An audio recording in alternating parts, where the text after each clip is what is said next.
Irmã Rosita, qual que é o papel do IMDH na recepção e na integração dos imigrantes no Brasil? O Instituto Migrações e Direitos Humanos desempenha um papel em etapas diferentes. A nossa atenção ela está voltada para tanto na acolhida inicial, que é um grande desafio, quanto na providência das medidas também numa fase que nós chamamos assim emergencial, numa fase de chegada e de primeira ambientação, quanto posteriormente num trabalho que está voltado então para a integração. Por que eu distingo isso? Porque é muito importante ressaltar que todos os solicitantes de refúgio, os refugiados, os imigrantes, quando chegam ao país, por alguns meses, necessitam de uma atenção que muitas vezes classificam como assistencialista, mas não é.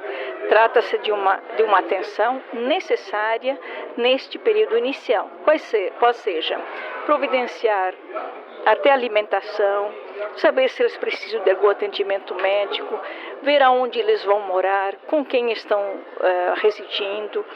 Se há albergues, se encaminha, mas é muito raro. Normalmente temos que providenciar famílias dos seus connacionais para que acolham as novas famílias ou ajudá-los em buscar um local para locação e moradia. Providenciamos até roupas, mas logo a gente vai para as etapas mais permanentes e importantes no âmbito da integração, que é então pensar na documentação, na obtenção da carteira de trabalho, no encaminhamento à Polícia Federal se for necessário, o acompanhamento.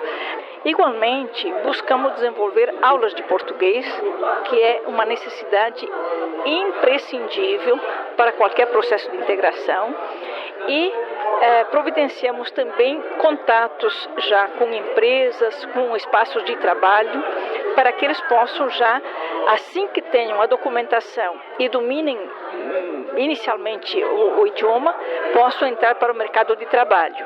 Irmã, o idioma, o desconhecimento do idioma é o maior problema para os imigrantes? É um problema fundamental, ou é uma necessidade fundamental, porque se eles não dominam o idioma, ainda que seja minimamente, eles não conseguem vencer as barreiras, nem mesmo da simples obtenção dos documentos, que não é simples, é burocrática, mas que é o primeiro passo. De certa forma, o IMDH ocupa o papel do Estado na recepção e na integração dos imigrantes no Brasil?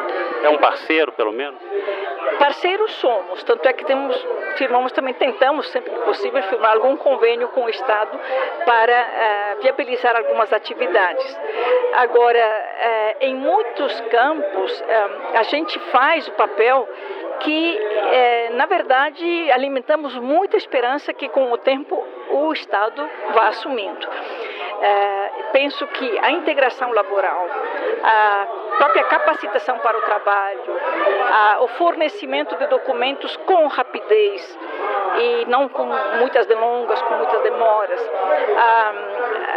o próprio ensino do idioma, a inclusão dos que estão em idade ou em condições de estudar, enfim, há uma série de providências que devem necessariamente ser desenvolvidas pelo Estado, que muitas das tarefas que hoje nós desempenhamos, ainda a sociedade civil desempenha, seriam de competência do Estado, e o Estado brasileiro precisa caminhar mais rápido nesta implementação de políticas públicas de efetiva integração, porque se não forem implementadas, eles ficam muito expostos à exploração, a serem vítimas de trabalho escravo, a serem envolvidos em atividades nada recomendáveis. Por quê? Porque eles precisam sobreviver, precisam trabalhar, precisam ter uma vida minimamente digna, igual ao que a gente pleiteia para todos os brasileiros e brasileiras, não há dúvida. Eu sempre ressalto e faço questão de dizer, não pleiteamos privilégios para ninguém, não é o caso. É simplesmente as condições básicas para que imigrantes, refugiados, brasileiros e brasileiras possam viver em igualdade de condições e tenham acesso às políticas públicas habituais para que possam prover o próprio sustento e também o das famílias, que é um dos objetivos maiores, principalmente dos imigrantes, quando eles vêm em busca de trabalho. E quando se trata de refugiados, um aspecto muito importante é também a proteção, porque nesse caso, então, são pessoas que foram obrigadas a deixar seus países para poder salvar a vida em outro país onde não corressem esse risco de vida. Então, ali, além da integração, é lógico, tem a proteção, que é um elemento fundamental. E uma política nacional de imigração é uma necessidade urgente, assim como uma nova lei de imigrações, porque a legislação atual, sabemos que ela é superada e ela barra muitas possibilidades que o governo poderia implementar, mas enquanto a legislação não for modificada, essas também às vezes ficam inviabilizadas. Como que a política migratória no Brasil poderia avançar? O Conselho Nacional de Imigração, em 2010, concluiu uma proposta de política nacional de imigração que foi resultado de 2 anos de debates entre órgãos públicos e sociedade civil, enfim, participantes, imigrantes e organizações que na época contribuíram. Esta proposta não chegou a ser, digamos assim, implementada, não chegou a ser publicada pelo governo federal na época, não foi. Então, eu acho que há que retomar uma proposta de política nacional de imigração, um debate novamente atualizado entre órgãos públicos e sociedade civil. E aí eu me refiro assim, sociedade civil no sentido mais amplo possível, com a participação de centrais sindicais, de associações de imigrantes, de entidades assistenciais, de grupos, enfim, de estudo. Caso contrário, as soluções que são dadas são sempre um tanto pontuais. Atende-se ao grupo, por exemplo, dos haitianos, através de uma norma específica frente à questão humanitária que se caracterizou após o terremoto.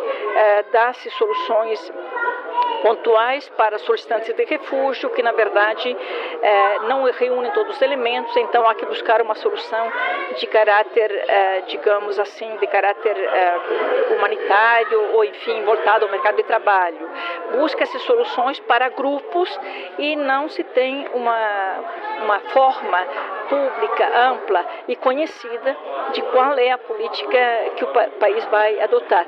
Mas o que se precisa é que haja uma política que contemple todas essas dimensões, seja do migrante que vem espontaneamente em busca de trabalho, seja do migrante que vem já previamente autorizado através do visto de trabalho, seja do migrante que o país quer, precisa que venha por necessidade de mão de obra qualificada, seja do que vem solicitar refúgio e eventualmente não reúne os elementos para essa qualificação, para essa caracterização. Enfim, há um conjunto de aspectos e todos eles precisam ser tratados de uma forma coerente, digna, justa, contemplando todas as dimensões normais para qualquer vida digna, para qualquer pessoa poder ter uma vida digna no país.